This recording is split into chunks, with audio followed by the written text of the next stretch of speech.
ফিতনার এই জামানায় অনেকের সন্তান দিন দিন বদমাইশ হয়ে যাচ্ছে।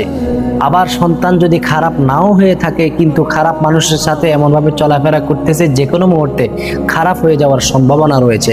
আপনি বাবা হিসেবে এবং আপনার স্ত্রী তার মা হিসেবে শুক্রবারে একটি আমল করুন, ইনশাআল্লাহ আপনার ছেলে কখনো বদমাইশ এবং আপনার মেয়ে কখনো দুশ্চরিত্রা হবে না।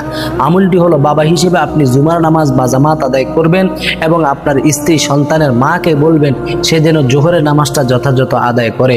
শুক্রবার দিন বাড়িতে এসে আপনি এবং আপনার স্ত্রী এক যায় নামাজে বসে 2 রাকাত নফল নামাজ আদায় করুন। অতঃপর এই আয়াতটা, রব্বানা হাবলানা মিন আজওয়াজিনা ওয়া যুররিয়াতিনা কুররাতা আয়ুনিন ওয়াজআলনা লিল মুত্তাকিনা ইমামা, এই আয়াতটি প্রত্যেকে 41 বার পাঠ করুন।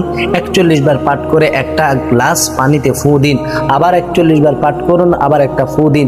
এইভাবে 7 বার 41 বার এই আয়াতটি তেলাওয়াত করে 7টা ফু দিয়ে ওই পানিটি আপনার ছেলে অথবা মেয়েকে পান করাবেন।